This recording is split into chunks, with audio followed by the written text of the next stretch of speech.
Hey, good evening, everybody. Thank you so much and welcome. Welcome. Hello, friends. Welcome to the third evening in our series of 3 Rosenbach lectures. I'm John Pollack. I'm a curator here in the Kislak Center, and we're delighted to have back with us again for evening number 3, York University professor of history, Joan Judge. Just as a reminder, her series title this week has been Common Knowers, Readers, Books, and the Making of Vernacular Knowledge in China. And her title tonight, as you can see on the screen, is Itinerant Chinese Texts and Images Toward Methodologies for Tracing Epistemes. Just a few brief remarks from me, and then I'll turn it over to our introducer, who will introduce Professor Judge tonight. As many of you, but perhaps not all of you know, the Rosenbach Lectures is one of the very oldest series of its kind in bibliography, now sometimes called book history and related fields. It's an important highlight of the academic year on this campus, and it's always exciting, and it's been a great pleasure to have Professor Judge with us all week. I hope that Professor Judge doesn't mind that even as we focus on her work, we also invoke the continuity of this lecture series by letting you know that the 2027 Rosenbach Lectures will be delivered by Kate Eichhorn of the New School. And even further into the future, the 2028 Rosenbach Lectures will be delivered by Adam Smythe of Balliol College, Oxford. I would like to make, and I think it's crucial to make, a few thank yous. Thank you to the members of the Rosenbach Committee for all their work putting this together. I know we can all agree that, above all, thanks to Lynn Farrington, senior curator here in the Kislak Center, who has in many, many ways made it all happen. So thank you, Lynn. It's not magic, and it takes a lot of hard work. So if it looks seamless, you have her to thank for all of that. Also, thanks to events planner Alita Arthurs in the library, to Gabby Franks back there for her technical support. Thank you, Gabby. And to our director, Sean Quimby, for all of their help. Colleagues Brian Vivier and Anna Alexandra Foda-Reguer for their support all week, to Professor Chloe A.S.W. for support and introductions. And also thanks to the graduate students who are here this evening and who were here with us yesterday, where we held a fascinating sort of looking seminar together in the Lee Library yesterday morning with Professor Judge, examining and talking about books from our collections.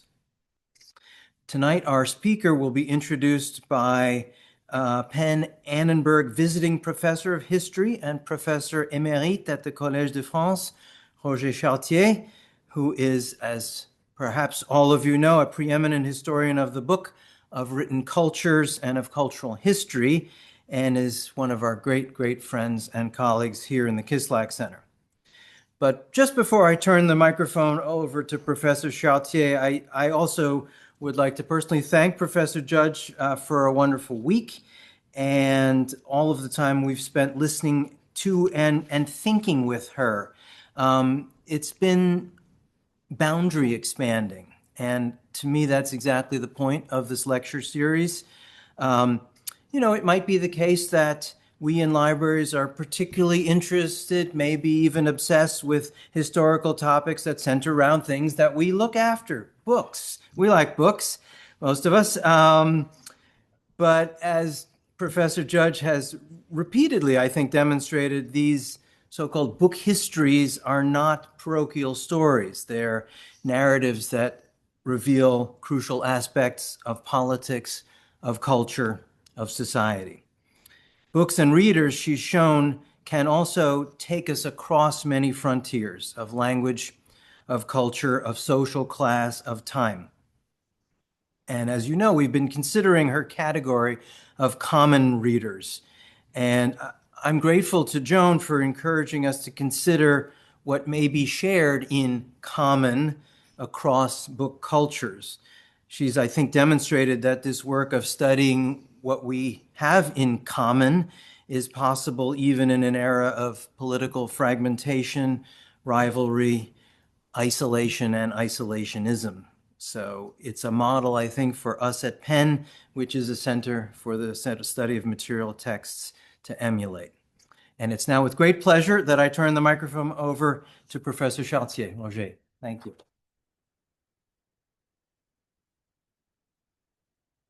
Thank you, John. Thank you, Lynn.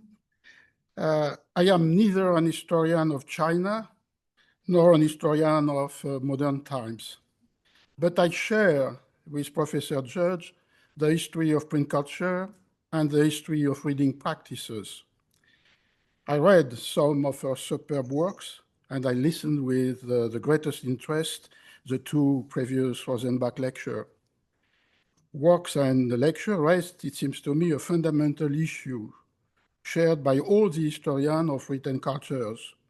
How can we understand the similarities that characterize in different times, in different places, in different parts of the world, the production, circulation, and appropriation of the written text?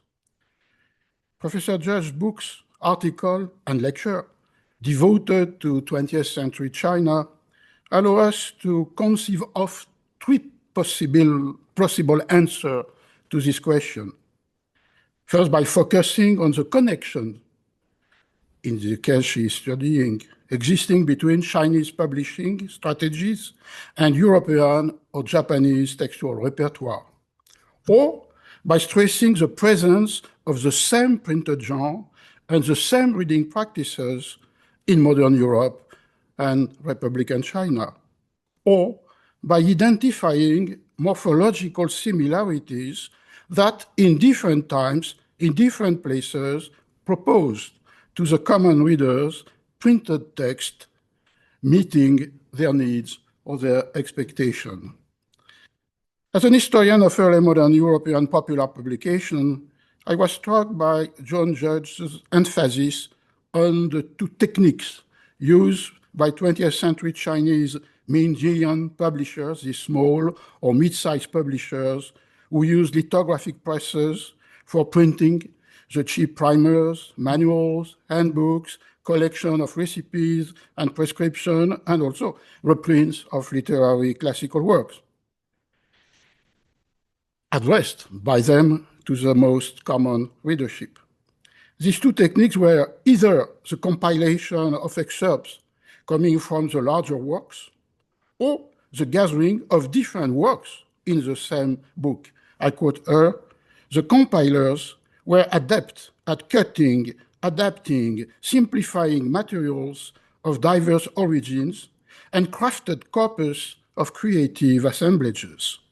Compilation and gathering were the two fundamental instruments for constituting what she called a vernacular daily use knowledge." These two modalities for producing a repertoire of printed books or brochures that responded to the Chinese common reader's need for information or for fable or fiction can be compared to similar practices used by the publisher of the English and American chapbooks, by the publisher of the volume of the French Bibliothèque Bleue, or by the publisher of the Pliegos Sueltos of the Spanish Literatura de Cordel in the 17th, 18th century, and for a part still 19th century. Their publications were constituted either by miscellanies that gathered in the same book different works, or by compilation of excerpts considered as useful commonplaces. Professor Judge's analysis shows also that morphological similarities could have opposed meaning. In 18th century Europe, extensive reading characterized the so-called reading revolution that transformed elites' practices, leaving the slow, passionate, difficult, intensive reading to popular readers.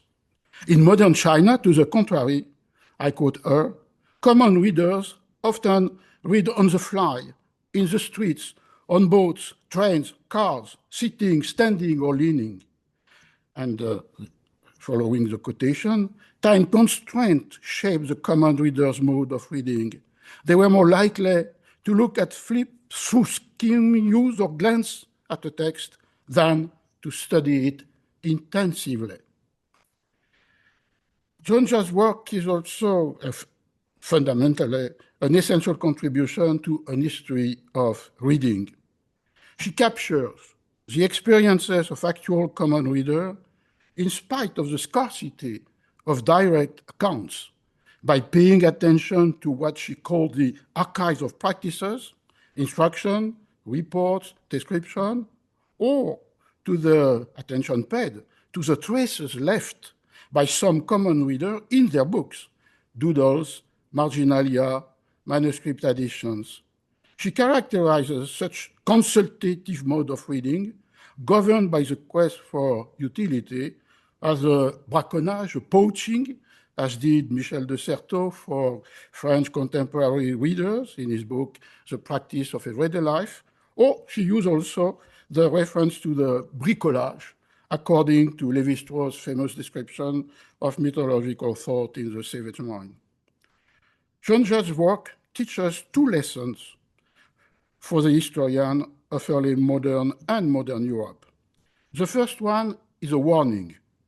In an article published in 2017 in Science in Context, she encouraged European and American historians, I quote her, to resist a rigidly bifurcated understanding of universally valid Western science and uniformly backward Chinese knowledge. The second lesson recalls us that the same program must be shared by all the historians of textual culture in the East and in the West. She defines such a program in a contribution she gave to the Annenberg History of Reading, edited by Jonathan Rose.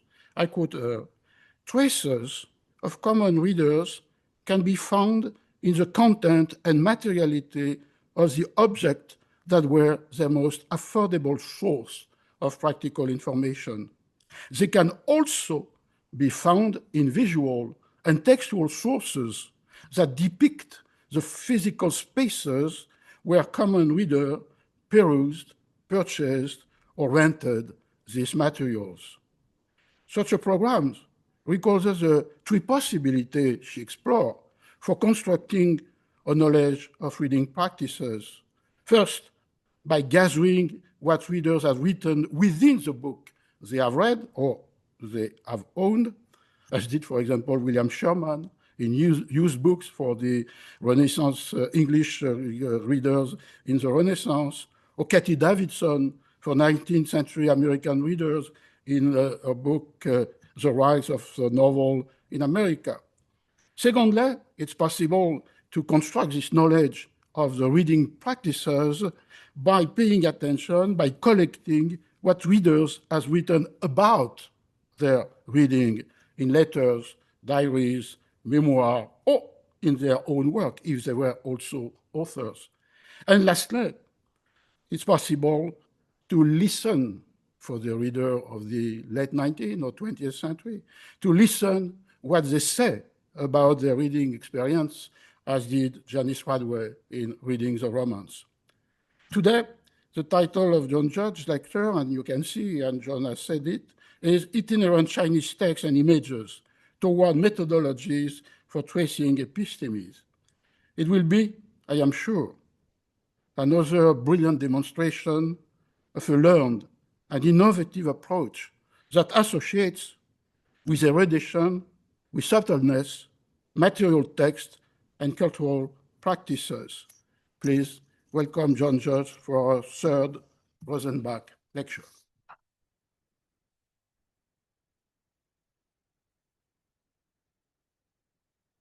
Thank you so much, Professor Chartier. I cannot express how much it means to have been introduced by the person who has been most seminal in shaping my own approach to book history. This is an absolute gift, as has this week been, and I thank John for his generous introduction, Lynn for all the logistical help, and all of you who have come to listen. It's a great honor to be part of this lecture series, which, as we've heard, is the oldest in the United States. It was endowed in 1928. Mr. Rosenbach, who endowed the series, collected very widely, was not at all focused on China, but his interest in such vast different things as American literature, Judaica, children's literature, did actually touch on China. And I actually went today to the Rosenbach Museum and held in my hands a 10th century copy of the I Ching, or fragments of a copy of the I Ching. So this is all incredibly meaningful. So tremendous thanks to all of you, to Lynn for all the logistics, as John said already, to Gabby and others who have helped make this week so wonderful for me. We begin tonight by entering the pages of a Chinese daily use category book. So these books were called category books. They were compilations of categorized excerpts from other books.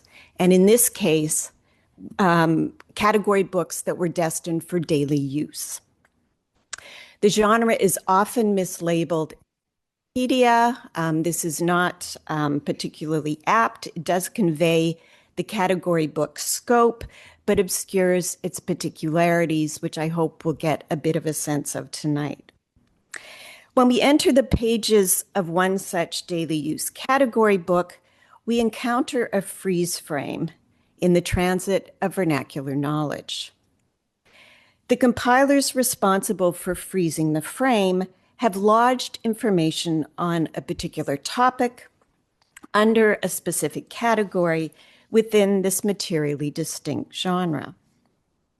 The knowledge could remain fixed and overlooked in such a configuration for centuries. Scholars of the book, of knowledge, of history have tended to overlook both the genre of daily use category books and its contents. They've dismissed the books for being crudely produced and, to their mind, idiosyncratically organized.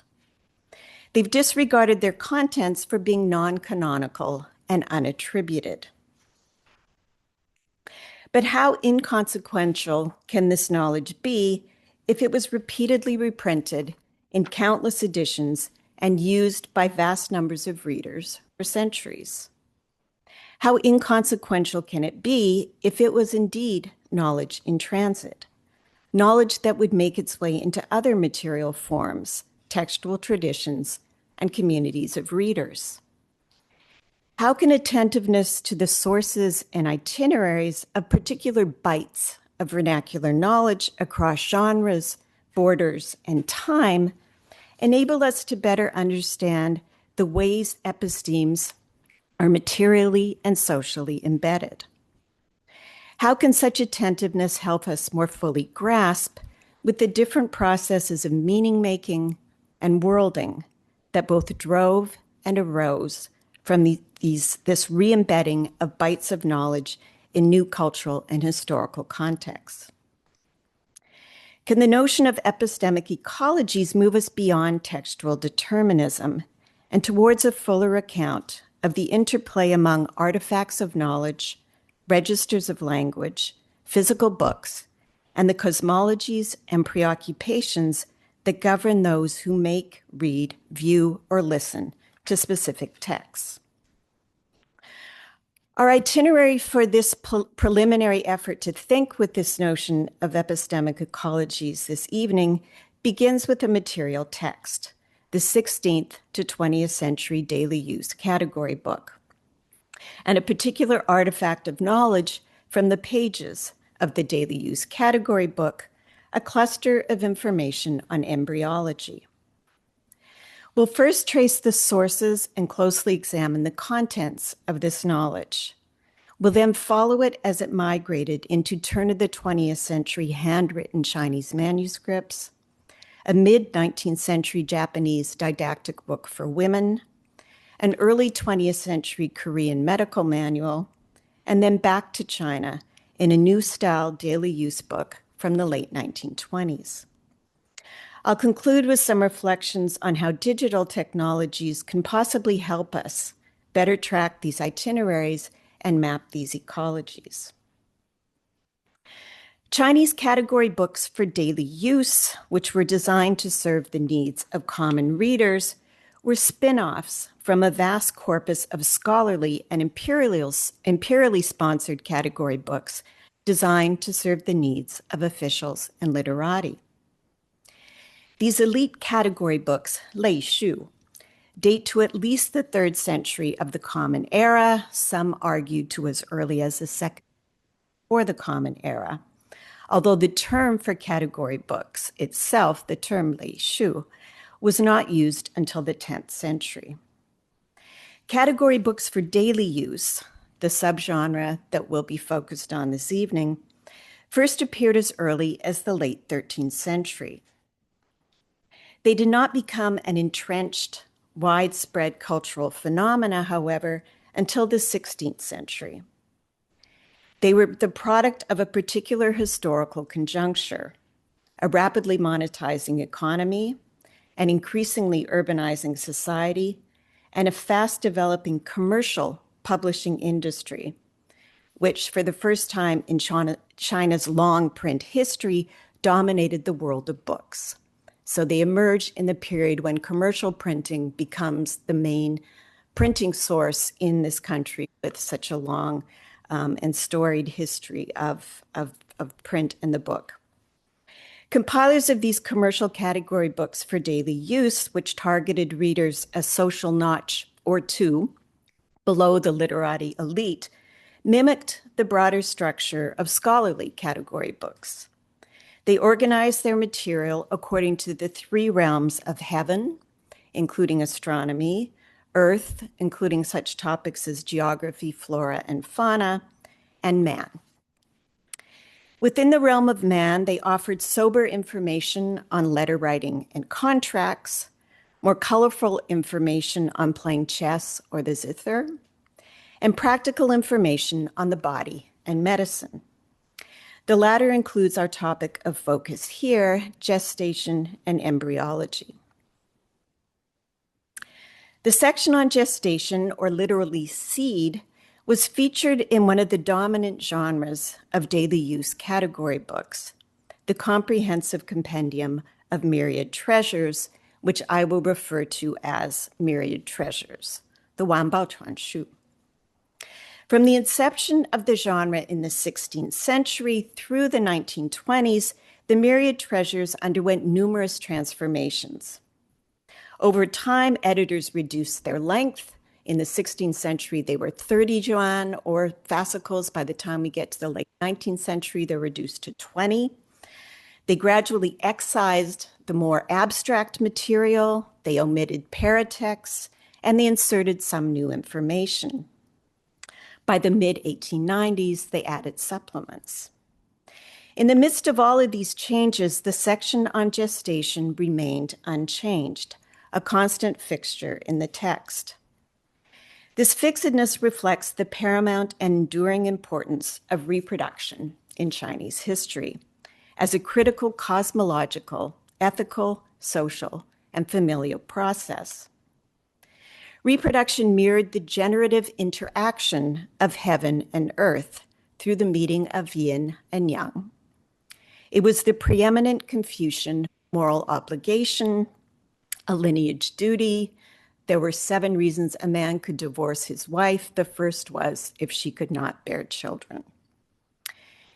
It was a source of social currency, and although little emphasized, a subjective bodily experience. The contents of the section reveal how compilers understood the importance of reproduction and how they chose to make the mysterious process of gestation legible to a broad audience of common readers. The section on gestation is divided into 2 registers in all editions. The top register is entitled Effective Methods for Fetal Education. It describes pregnancy in general and is most concerned with fertility, auspicious conception, and methods for predicting or ensuring the birth of either a boy or a girl, usually a boy. The bottom register, which always contains what is considered the most important, so the bottom register always had the most significant material in the myriad treasures, and it will be my point of focus tonight, is entitled Illustrated Instructions for the 10 Months of Pregnancy. And this 10-month reckoning is based on the lunar months of approximately 28 days, which is why they speak of 10 months versus our 9 months. The subsection on illustrated instructions for the 10 months offers readers multiple avenues for understanding the signs and symptoms, the wonders and dangers of conception and childbirth. The first is an image that visually depicts the state of development of the fetus in each of the 10 months. Directly below the image is a poem that describes the stage of fetal development depicted in the image in verse. The often elliptical poem is followed by a discursive explanation of the physiological changes that the poem alluded to. This commentary is followed by the final entry, an herbal recipe targeting the specific ailments that might afflict the gestating woman at this particular stage of the process. The multi-generic nature of the text raises questions about readership and viewership. Were the image and the poem, which could be chanted, of course, and memorized, for the subliterate, perhaps the gestating woman herself and or midwives? Did the explanation of the poem address the inquiring or anxious husband? Would the recipe have been decocted by the midwife, caregiver, local healer?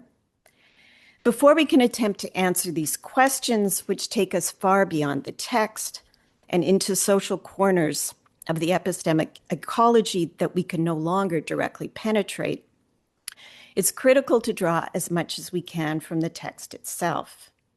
We start with tracing it back to its historical sources. A close reading of the section on gestation reveals that the compilers of the myriad treasures used 2 illustrated treatises as their primary sources. One, The Secret Book from the Purple Boudoir, written by a certain master of the fragrant apricot creek, was published in 1550. Another was Hongji's Key Points for Preserving Life, which drew on the Purple Boudoir with some variations and was published close to a century later. The compilers of these 2 works, both built on a prior tradition, of course, dating back to before the Common Era. And this was a tradition of depicting gestation as a 10-month process and describing the physiological changes to the fetus in each of the months. They would have drawn on specific texts within this tradition, one of which seems to have been a little understood text, Jivaka's treatise on the 5 viscera. Scholars have debated whether this text, which is no longer extant, we have no full copies, and probably dates to the 6th or the 7th centuries, was Indo-Buddhist or Chinese. So did it actually come from India, or was it sort of a signification of Indian texts and Indian approaches to pregnancy? Neither Jivka's treatise nor any of the other pre-16th century sources on the 10 months seem to have included illustrations of the process of gestation. It was the Apricot Creek master followed by Hong, both of whom compiled their treatises in the midst of that commercial publishing boom I talked about in the 16th century, who seem to have been the first to enrich the centuries-long tradition of depicting the 10 months by adding images of the developing fetus, images that would continue to figure prominently in the myriad treasures. These 3 source texts or potential source texts were all held in low scholarly esteem. The reason we know about the existence of Jivka's treatise is, or one of the core reasons, because Chen Zimeng, who was a revered medical authority of the 13th century, harshly criticized it in his magnum opus on gynecology. He described Jivaka's treatise as shallow, lowly, and non-canonical, but he also described its contents. Current scholars of Chinese women's medicine have tended to take Chen Ziming at his word and continued to ignore the treatise. Chinese literati have similarly largely dismissed the secret book from the Purple Boudoir and Key Points for Preserving Life as bedchamber manuals, unorthodox works excluded from respectable bibliographies because of their alleged links to erotica. There is evidence, however, that material from all three of these texts was useful to those caring for women engaged in the most sacred social and familial act, that of reproduction. Scholars of 17th century Japan have found that majority of books on the development of the embryo in the early Tokugawa period were based on Jivaka's treatise. The reprisal of material on pregnancy from the Purple Boudoir and the Key Points in the Myriad Treasures in turn indicates that these allegedly lascivious, useless bedchamber manuals also included practical, usable information. Information that helped demystify the process of gestation for those who viewed, read, learned from, chanted, or listened to the manuals themselves.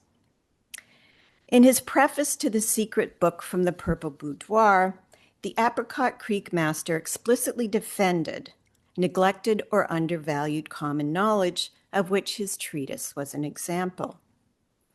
And he articulated its critical role in the broader episteme. He explained that the register of knowledge he conveyed in his treatise filled in what was missing in canonical works. The purple in his title was an intermediate color, without which the full color wheel would not be complete. The character for boudoir in his title stood in for the intercalary month, without which the lunar solar calendar could not be properly synchronized. The knowledge in the Purple Boudoir was thus an example of valuable alternate epistemic resources spurned by cultural and official authorities, but essential for the successful conduct of daily life. As the figurative language in the preface to the Purple Boudoir suggests, metaphor was critical, a critical narrative mode in conveying information about the various stages of gestation. This was particularly true in the early months before the mass of embryonic cells took on some kind of human form. In Jivka's treatise, The Purple Boudoir, The Key Points, and the Myriad Treasures, the fetus is likened to a dewdrop in the first month and a blooming flower in the second. In the latter text, it's described as a silkworm cocoon in the third month and a fish in the sixth month as it began to float in the amniotic fluid. These metaphors melded seamlessly with anatomical language in descriptions of monthly developments. The poems and commentary tracked the fetus's physical journey from the first month when it was in the trouser gate, so-called the vagina, and not yet settled in the uterus, to the second month when it was situated in the North Pole, which the commentary explains is the pubic area precisely 6 inches below the vulva. In the fourth month, the fetus, which was likened to congealed blood in the previous month, enters and by the fifth month is securely ensconced in the uterus. Once secured, the narrative focuses on the embryo's ongoing development, both mirroring and elaborating on what appears in the accompanying images. It describes the growth of hair in the 6th month in the Myriad Treasures, in the 8th month in the Purple Boudoir and Key Points. It records sexual differentiation detectable in the 5th month by the mother's cravings for certain foods, by the direction the fetus moves in utero, or by the side to which the birth mother would turn when she was called from behind. It notes increasingly vigorous fetal movement, which the gestating woman can feel by the 6th month, and tracks the development of the sensory organs and orifices in the 7th month in the Myriad Treasures and in the 9th month in the bedchamber texts. In the 8th month, the fetus is deemed complete. In the 9th, it becomes unbearably heavy. In the 10th, it is ready to be born. As is evident in the variations in timing of the growth of hair, as I said, slightly earlier in some of the texts, slightly later in others, compilers of the myriad treasures did not mechanically duplicate material from their source texts, nor did the source texts mechanically copy one another. In addition to discrepancies concerning the month in which certain physical features appeared, there were also differences in appeals to expertise and in concreteness of language. The compiler of the Purple Boudoir, which you'll remember was the earliest text from 1550, the Apricot Creek Master invoked several different authorities, most of whom I have not been able to identify. Fifth elder sister Liu, a certain Zhang Xuanzhang, and a Mr. Cui. In contrast, Hongji, the compiler of the key points, who often drew directly from the Purple Boudoir, made no reference to these experts. The Myriad Treasures compilers did cite the same cast of authorities, and often more liberally, citing them where the Purple Boudoir had not. In one instance, the Purple Boudoir compiler and the Myriad Treasures editors quoted somebody who is identifiable, Lu Bois, who stated in his canon of difficult issues that a fetus born in the 7th month could be viable. Another difference between the Myriad Treasures and its source text is register. The compendia narrative was slightly more secular, clinical, and concrete than the source text. This is evident in some linguistic adjustments, but also in certain shifts in the description of the physical process. While the language in the Myriad Treasures is generally as metaphorical as in the treatises, in some instances it is more concrete. The Purple Boudoir and the key points both liken the amorphous, dispersed, or concentrated mass that is the fetus in the 1st month as duckweed floating on water. The Myriad Treasures text merely likens it to menstrual blood. At the time of parturition, the compilers of the Myriad Treasures were more anatomically specific in describing the readiness of the gestating body to give birth. They referred to limbs, shoulders, and the spine opening or loosening. Compilers of the Purple Boudoir and the key points used more conceptual, abstract language, describing the opening of spaces, of crevices, and of vital essences.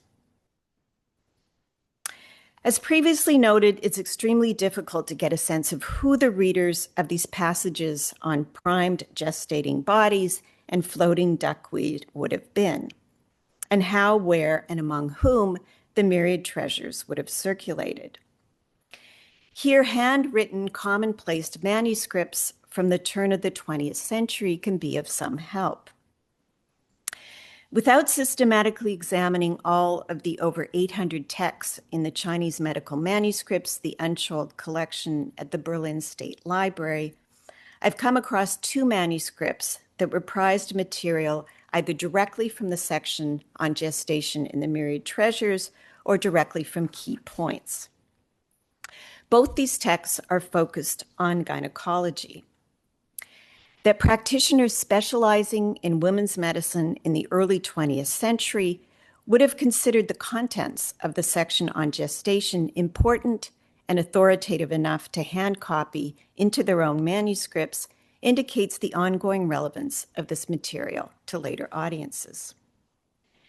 The first manuscript, number 8444 in the Unsold archive, is from a Mr. Xiang's Bamboo Cloud Pavilion collection and entitled All Pathoconditions in Gynecology. It's a collection of excerpts from gynecological treatises of a similar register to the information on pregnancy in the Myriad Treasures. The final 2 sections of the text, the ones that are in bold on the screen, are the 2 that were taken directly from the Myriad Treasures. Because the manuscript is single registered, the material in the upper and lower registers in the compendia appear sequentially, first fetal education followed by 10 months. And the compiler even hand copied the illustrations of each stage of the development of the fetus. There are several indications that Mr. Xiang used the myriad treasures and not one of the earlier texts as his source. He closely followed the precise order of the 30-some subsections and entries in the gestation section. When the myriad treasures editors deviated from the purple boudoir, Mr. Xiang deviated as well. He also used the same terminology as the gestation section when it differs slightly. At the same time, he revealed that he was a knowledgeable, thinking practitioner and not just a mechanical copyist. There are a number of instances where he improves on the myriad treasures text. He corrected mistaken calculations for determining the sex of the fetus in 2 places. And this also suggests that these category books, the myriad treasures, which were disparaged for being error-ridden, were still useful, despite the fact that they did have some errors. Because his text is hand-copied rather than printed, he was also able to accurately represent the trigrams of the Book of Changes, or the I Ching, the book that I had a look at today at the Rosenbach Library. So you can see here that the manuscript, which is on the left, you can see the trigrams, the lines. You can see either broken or full lines, whereas in the myriad treasures, you just see 3 lines without the breaks, which would have actually made it impossible to interpret. Because, in these particular, the way you interpret a trigram, the upper, solid, and broken lines would represent the father, the lower lines, the mother, and the middle lines, the period when this conception took place. So if the father and mother's years are both odd, broken lined, and they sow seeds in an odd month, then that will yield a trigram that indicates they will have a boy. So this was important information, and in the myriad treasures, it was just, as I said, 3 unbroken lines with no distinction. So clearly, our author of this, Mr. Xiang's collection, both had knowledge of the trigrams in the I Ching and also knowledge of, how this related to pregnancy and prediction. The unidentified compiler of the second manuscript, which he seems to have copied early in the 1910s, gave his text a rather lofty title, Gynecology Venerated by the Medical World. Again, the copyist seems to have been relatively learned. His handwriting is careful, although he often simplified characters, as he did on this frontispiece. The source for the manuscript here is clearly Hongji's key points for preserving life, not the purple boudoir and not the myriad treasures. The manuscript follows the key points rather than the later compendia in the way it described anatomical developments, in its featured recipes, and in omitting the names of medical authorities.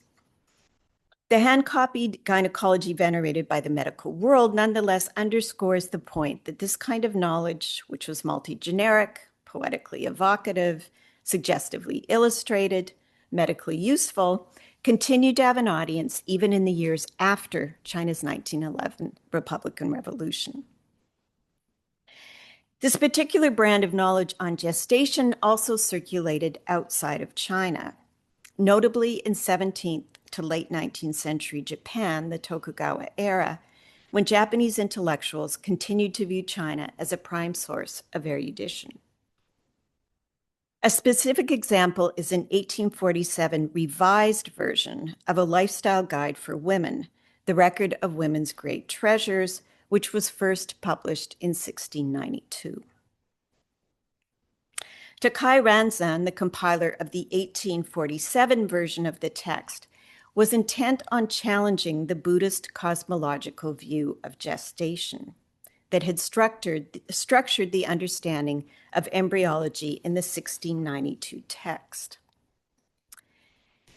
Nomura had rooted his discussion of gestation in descriptions of fetal Buddhahood, derived from such texts as the 1649 Unity of the Three Wisdoms, an important syncretic Buddhist writing. He envisaged the womb as a passageway from the divine to the human. He represented the fetus in the 1st to 4th months as various ritual paraphernalia.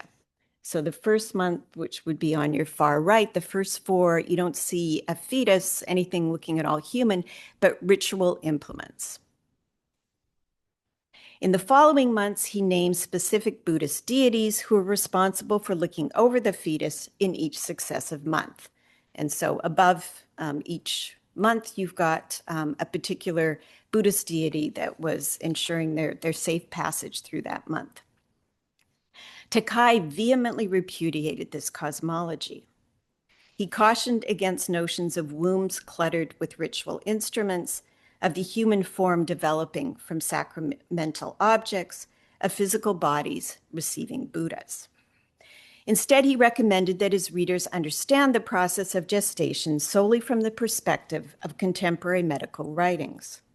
And what does he turn to as an exemplar of contemporary medical writing? Material from the myriad treasures, based, as we have seen, on prior bedchamber manuals of low repute, which were themselves possibly based on a text that one of the great authorities on Chinese women's medicine had resolutely dismissed. Takai had a woman artist, Katsushika Oi, who was the daughter of a very famous ukiyo-e artist, probably one of the most famous, Hakusai, draw a new set of womb illustrations. And these were taken from the myriad treasures. And this was part of his effort to offer a new approach to thinking about gestation and countering the Buddhist version of the process of pregnancy. He did not explicitly name the source for his own revised narrative, but he did state that the theory he propounded came from a Chinese daily use book. A cursory reading of Takai's entries on gestation reveals that his source was indeed the myriad treasures, and not either the purple boudoir or the key points. Two of the developmental differences in the compendia versus these earlier source texts are repeated in Takai's work. Hair starts to grow in the 6th month, not in the 8th, and the 7 sensory organs develop in the 7th month rather than the 9th. There are other small instances of similarity as well, whereas the source texts claim that the birth mother is carrying a girl if she craves bland food. Takai follows the myriad treasures in stating that she would crave sweet food. Takai did not, however, copy the myriad treasures section on gestation verbatim. While he had Katsushika Oi replicate the illustrations, minus the circle around them, but basically replicate, he did not replicate the original structure of poem followed by commentary, and he omitted the recipes altogether. He mixed details from the verses and their explanations in a way that most economically described fetal development. He sacrificed poetic flourish to practical advice. His priority was to convey information that would be useful to the women who were his projected audience. This was a didactic book for women. But the myriad treasures was useful to Takai in other ways as well. It was useful to him as a middle-level intellectual with a stake in the anti-Buddhist polemics of his day. He assailed the Buddhist approach to life and the body as foreign. He had no compunction, however, borrowing from China, which was considered to be part of Japan's intellectual remit. Japan was still very much a part of the Sinosphere at this time. He criticized Buddhist cosmology as irrational, but seemed unaware of the low esteem in which many of his counterparts would have held the material in the myriad treasures. For Takai, the section on gestation in the Chinese compendium was medical and scientific, as useful to the woman he hoped to enlighten as it was to his own secularizing agenda. There seemed to be several similarities between this Japanese example and the Korean case, which I've just begun to explore. Both were premised on an ongoing admiration for China as a source of learning, which led publishers and compilers to valorize and appropriate Chinese material, seemingly without realizing the extent to which this material was criticized in China proper. Korean editors used materials from the Myriad Treasures section on gestation in two different genres of texts. The first is a so-called explained in Korean bilingual selective edition of the Myriad Treasures, which seems to have been published in the late 19th century. It included excerpts, so this isn't a complete duplication of the Myriad Treasures, but excerpts, and it appears that he borrowed from 18th and 19th century editions of the original Chinese text.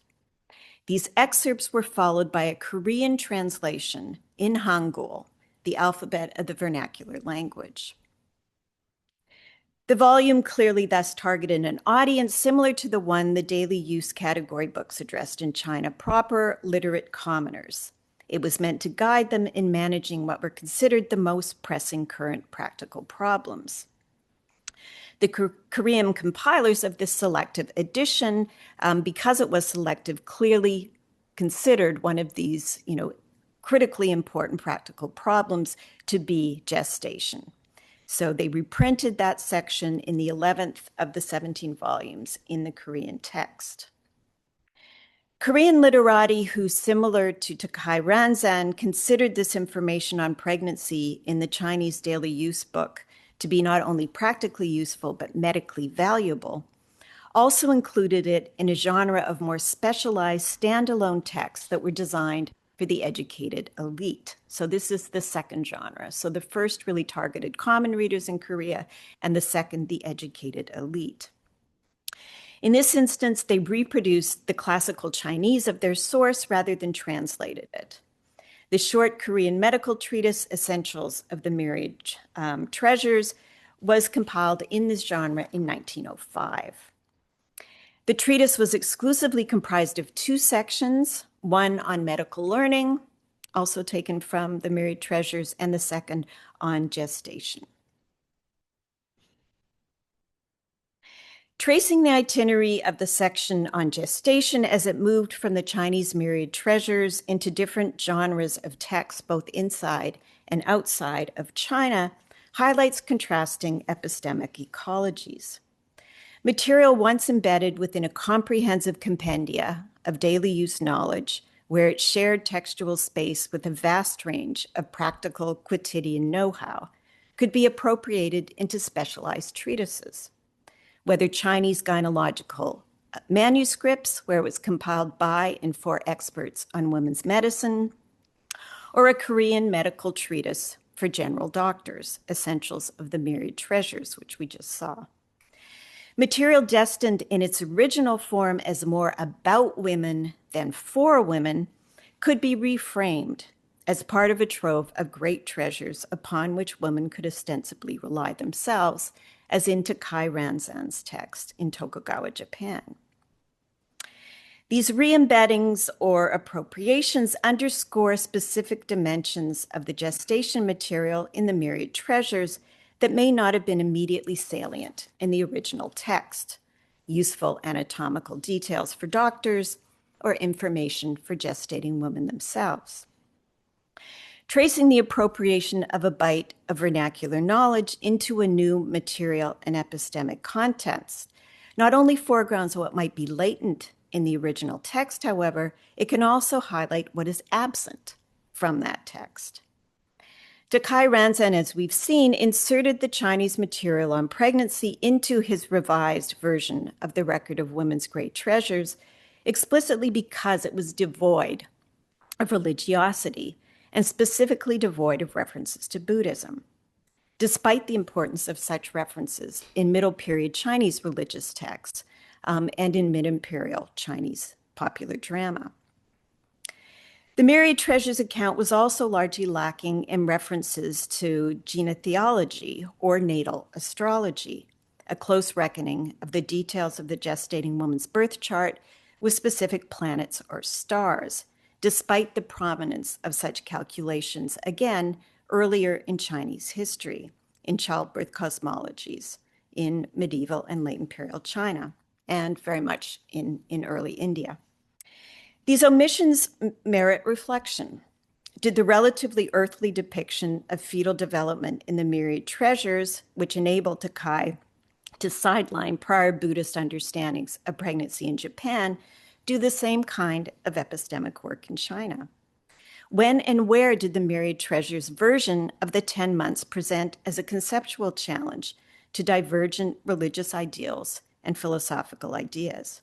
Buddhist embryology, natal astrology, Orthodox cosmogenesis, or Taoist philosophy? Or did it? Compilers of various Chinese, Japanese, and Korean collections and treatises valued what they considered to be, as we've seen, the medical nature of the myriad treasures section on gestation. Its, however, schematic visualization of the fetus as a physiological entity, and its, however, metaphorical description of the female reproductive organs. But if this medical quality was a key feature of the section, how did it fare when less schematic and metaphorical and more scientific and biomedical representations of childbirth became available, as they did at approximately the time material from the myriad treasures was making its way into manuscripts and printed books in East Asia? In 1958, the British missionary Benjamin Hobson was the first to present a Chinese readership with such a detailed medicalized representation in his treatise on midwifery and diseases of children. While Hobson's text would have had limited circulation among common readers when it first appeared in the mid-19th century, by the early 20th century, several compilers of daily use texts, which targeted an audience similar to that of the myriad treasures, followed Hobson's lead. They included the compiler of an absolutely curious text that I found in Beijing last August, which is on the right. This is an almanac-like collection, reprinted Hobson's illustration of a fetus and the umbilical cord, glossed with a slightly different description. And it is positioned across from the talismanic recommendations of a Taoist heavenly master for warding off demonic causes of illness. Other compilers drew on Hobson in varying newly circulating medical texts for their illustration of a succession of phases of development, from reptile-like being to recognizable infant in the 1920s. These scientized images did not, however, signal an unequivocal break in Republican Chinese conceptions of embryology. Even as these texts entered the commercial marketplace of illustrations and ideas in the early 20th century, and even as the discourse on pregnancy was increasingly biomedicalized in this period, certain compilers of new style daily use texts continued to reprint the visual, versified, and therapeutic approach to gestation first printed in the myriad treasures centuries earlier. We could attribute this to editorial expediency. It was easier to reprint widely available material than it was to create new materials. But other materials were available, as we just saw on the previous slide. And woodblock or lithograph or even letterpress editions of the myriad treasures could not be merely mechanically reprinted. They would have to have been reformatted to appear in this particular text. I would argue that rather than merely editorial expediency, the persistence of the time-worn section on gestation reveals the persistence of a certain epistemic ecology, a particular understanding of time and process.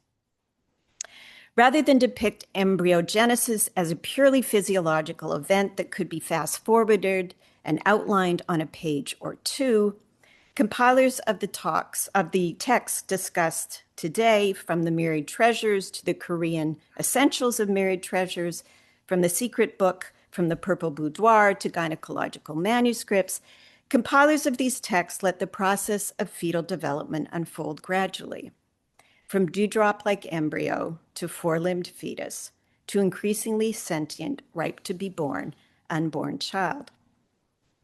A simply illustrated text that melded the metaphorical with the anatomical, the practical with the suggestive, was more closely aligned with their readers' understanding and experience of the 10 months of gestation than were more clinical descriptions and more scientific illustrations. While these biomedical materials offered invaluable insights, they could not fully capture what invariably remained the slow, often terrifying, and ever mysterious passage from conception to gestation to the miracle of childbirth.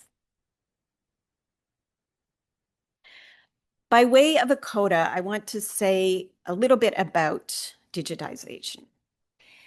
The kinds of texts that have enabled us to penetrate the worlds of commercial compilers and common readers in late 19th and early 20th century China, Japan, Korea are not the kinds of texts captured by major digitized projects today. Similar to the massive Chinese imperial projects that sought to collect all knowledge at different moments in Chinese history, these projects have focused on works deemed canonical, the 24 classics or the complete book of the four treasuries, rather than works that may have circulated more broadly and been used more widely, but which were considered to be far from the pinnacle of intellectual or cultural achievement. In an effort to bring these works out of what one critic has called the digital shadows, a working group at the Max Planck Institute for the History of Science in Berlin, of which I am a member, is creating a database of common knowledge and its sources in the sinosphere. We are scouring collections worldwide for copies of daily use texts from the 16th through the 20th centuries. We're in the process of extracting detailed metadata from the compendia, scanning their pages, and making them full text searchable. Members of the digital team are also identifying digital technologies which will enable scholars to trace the kinds of knowledge itineraries I've traced in my talk, genealogies of knowledge transmission across and beyond daily use category books. The team has most recently developed a machine learning model to detect and crop illustrations from page scans, and they've identified computational comparison algorithms to detect clusters of similar images. Using these tools, we can map the full range of collected illustrations. We can focus in on a particular cluster of images. We can find details about the text that the image came from, and then we can actually place the image in its textual context. The research I presented today did not benefit from these tools, which are still in development and were not ready when I started this project. Rather, it was based on the painstaking analog work of tracing both illustrations and sections of text among daily use materials, across these materials and their possible source texts, and between Chinese and foreign editions. This analog labor underscores both the potential importance and, I think, the limitations of digital tools. These tools will greatly facilitate the process and speed up the process of tracking epistemic itineraries. This will be a tremendous boon for researchers. They will not, however, be able to answer some of the more challenging questions this lecture has tried to raise. Why did certain artifacts of knowledge travel? With what alterations and to what epistemic and cultural ends? Thank you. Thank you. Do we have any questions from the room? Yes, thank you. So I have a question about, has there been any opposition to the use of that kind of menus? Like, has there been any people saying like, those knowledge are not reliable, you should always consult a doctor, a physician, a scientist? Has there been any narrative against the use or publication of that kind of menus? Yeah. Absolutely, yeah. And up through the 20th century, when some of the new style daily use books, they would actually have taken some material from the Wanbao Chuanshu, from these earlier daily use books, and they would also say, and we are radically different from the earlier Leishu. And, this is new, this is scientific knowledge. So yes, these texts were always considered to be, of a low quality and, tremendously problematic.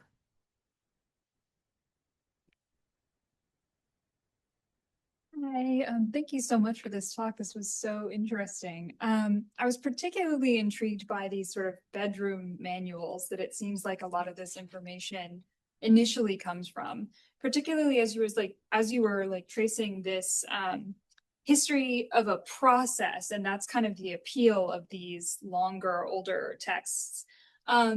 What's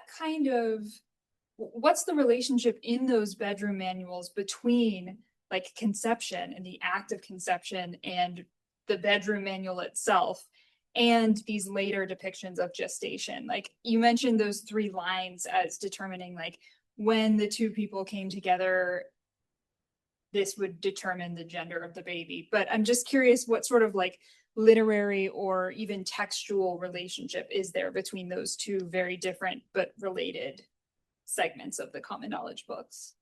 Thank you. They, discuss the entire process from man and woman together, from the ways that, the most optimal, if you will, ways to conceive to ensure that you will have a healthy child, when to copulate, don't do it when it's thundering, don't do it when it's this. So there were all of those aspects, a tremendous amount about gender, and about, what you should do to try and ensure everybody was, gunning for a boy, what to do to ensure that, so these books would have a tremendous amount of a very sort of mathematical material about if it's, I think it was the 2nd, 4th, or 6th days after the woman had menstruated, you would have a boy, and if it was the 1st, 3rd, or 5th, you'd have a girl. So it's all of this kind of material. So it's not just all erotica, as these texts have been criticized being, but they were bedchamber manuals, and they were not really looked down on until really the middle period. So in earlier periods, these were considered useful texts that were, the harem in the dynastic court. That it was critical that people were apprised in the inner court as to what the emperor had to do to maximize his chances of having a number of male heirs. So this was an important genre that, begins to be looked down on more so, I think, probably around 14th century. Just a quick follow-up. Yeah. Did they include verse and then an explanation of the verse too? Well, the ones that the Myriad Treasures directly drew from did, yes. Some of the earlier ones, no. So I think we can sort of see a shift, again, this is in the Ming Dynasty around, the 16th century, with much more awareness that we're targeting a commoner audience. And that's when, and this is when the images come into, it's got something to do with publishing history, but also a different target audience. So earlier, it would have been much more textual descriptions of what one should do. So yeah, that's a good point to emphasize. Thank you. I have a question about the handwritten copy by Mr. Xiang in his studio. I think we often assume that we're going from handwritten to print, and in this particular instance, it's the other way around. Yeah. So does he give us any reasoning of why he's making this handwritten copy of this kind of category book?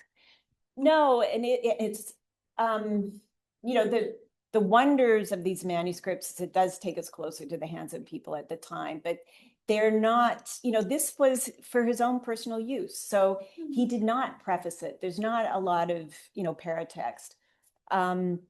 So, these are incredibly valuable, and we're using them a lot in a project I'm involved in now on vernacular medicine, but they're not giving us very overt clues. But just the fact that he himself was clearly a relatively learned man focused on the sphere of women's medicine. He included this among many other, these 2 excerpts among many other texts related to gynecology. And I haven't fully traced each of those texts that are in his book, which will also give me more clues to how to, place him.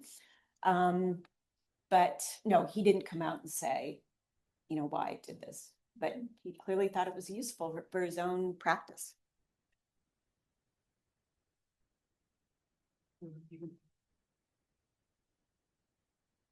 Professor, in your first lecture, in your definition of who the commons are, you mentioned a very mouthful category. You said the prostitutes, right? Now in China, and thanks to the Confucius teaching, a prostitute she's not just a prostitute, she's a masseuse. A brothel is not a brothel. A brothel is a massage parlor, is a place where you just go, receive ritual and have fun. Now, listening to what the book that I could just close my eyes and look in my crystal ball and see that this man was actually, his catchment was some form of those prostitute in a prostitute's house, and he was not. They were not just getting rid of the babies. They understand that for them, there is not much to do with a woman. Right, that's why everybody wanted a boy, right? So Everybody, sorry? wanted a boy. I mean, Everybody what? What's a boy? A boy, yes, he's here. Okay, sorry. excuse my B's. I mean, in my language, we only have one B. We don't have B and P.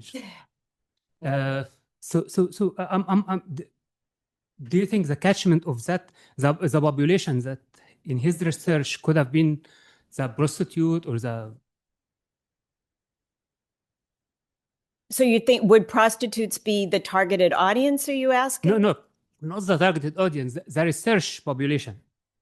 Oh, the research population Yes. on the anatomy of the body, Yes, etc. he has the house, right? He's just the house that people come, and because he have details account of when the mating happened, when the pregnancy happened. You know what I mean? Yeah. It's a really important question. How did they know? Because it's quite accurate, the anatomical development of the fetus. How did they know? And so we speculate these were miscarriages, and they'd know approximately, what stage, and then, but it is quite remarkable how close to accurate the 10 marks are. Whether or not they use courtesans as sort of anatomical props to figure this out, I hadn't really thought of that. No, I didn't. Excuse my language. I said.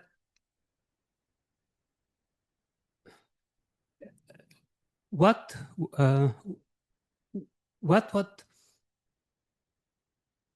is the Buddhist teaching on views on prostitution? Why did they hate having a boy and they don't want it to have women?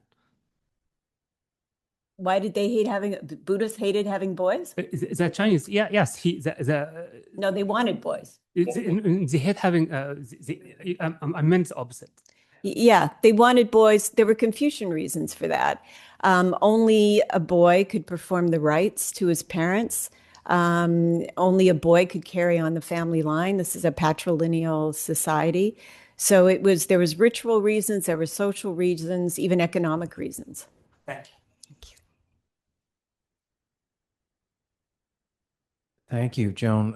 It's really fascinating and completely new to me, but with all of Roger's qualifications about the trickiness of comparing cross-culturally, I think some of us who've listened to talks here might be, as we hear your talk, thinking about Mary Fissel at Johns Hopkins and her work on Vernacular bodies. vernacular bodies, and particular this one text that she's worked on more than anybody else called Aristotle's Masterpiece, which is, I don't know, has certain familiarity with the portion of the myriad treasures that you're talking about. Mhm. It's not a compendium of everything, but Right. it's a manual of childbirth, of gynecology, taken in some contexts as pornographic, and with an incredibly long life, as Mary showed. The first editions printed in the 1680s, and their edition circulating in the 19th and maybe even into the 20th century in Anglo-America, and imagery that gets repeated endlessly by different printers. So Yeah. I just see so many ways in which this, and I mean, I guess to turn this into a question, Mary has struggled, but she's found some interesting evidence occasionally of what you might call reader response or the use or responses to the text in certain communities. There's a famous example in colonial New England when Jonathan Edwards, the minister, found some boys with the book. And there's a whole scandal that develops around this, like little boys looking at this book they shouldn't be looking at. Yeah. And again, with all the work you're doing, it's just fascinating. Do you have any sort of anecdotal reader evidence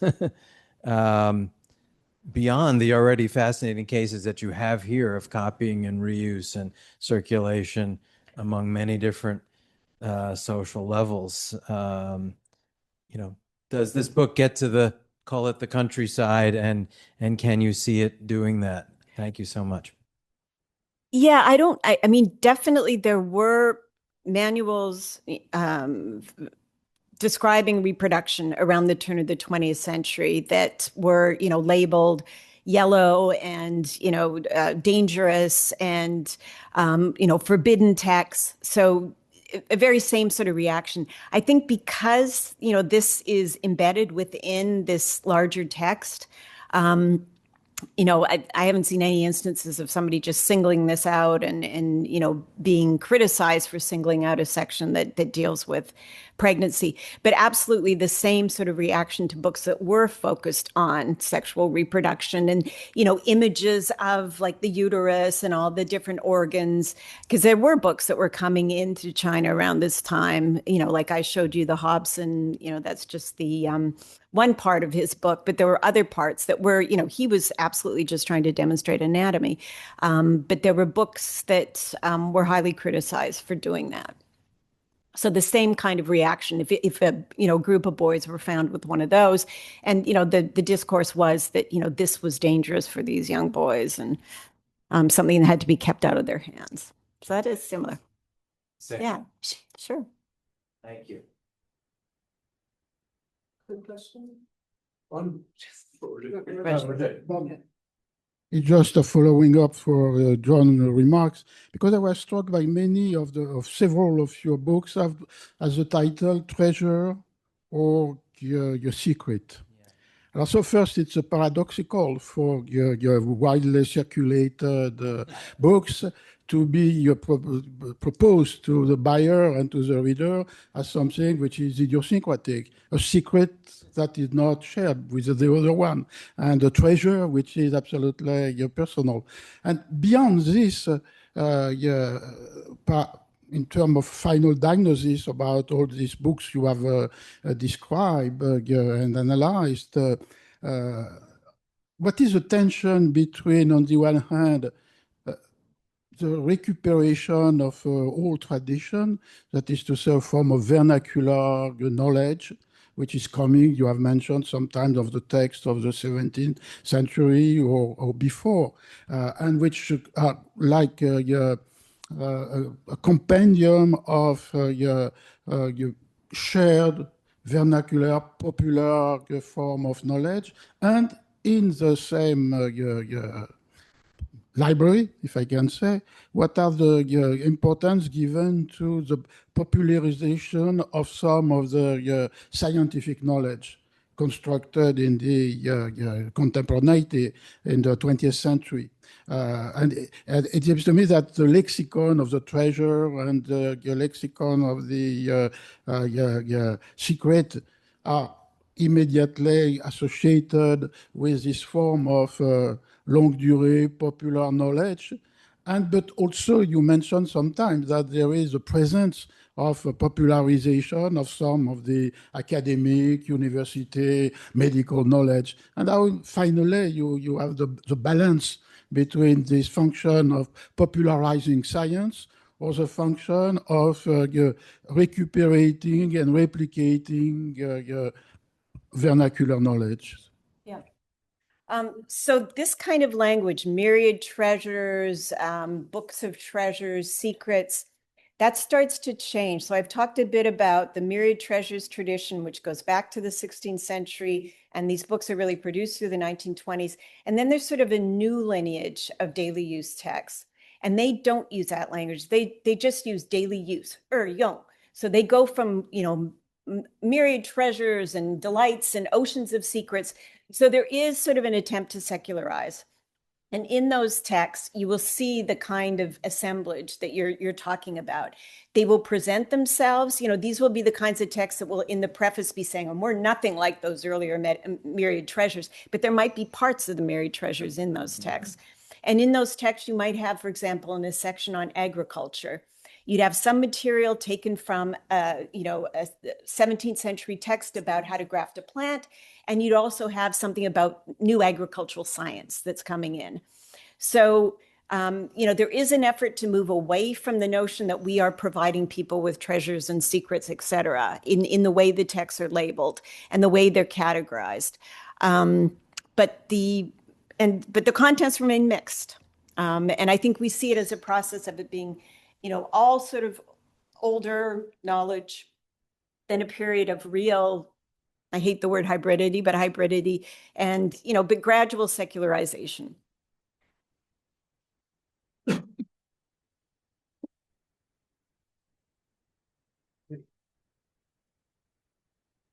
Professor, we have the Libertarian Party.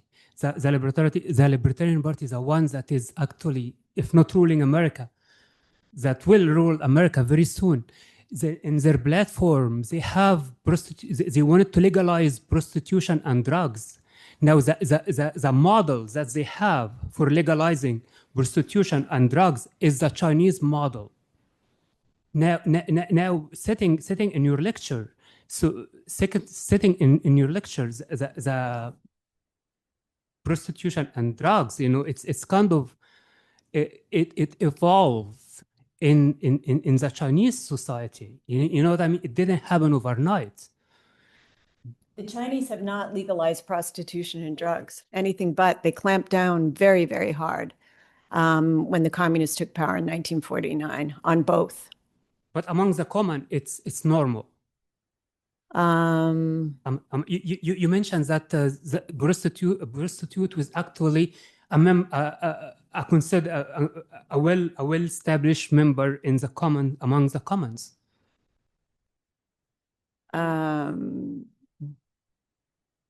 There were courtesans throughout history, yes, who were prostitutes. As soon as the communists took power, they took them all off the streets. They tried to clean them up of disease. There are still, sex workers in China today, but it's absolutely wrong to say that there's legalization of either and that that's a model for America. I'm not sure where you're getting that information.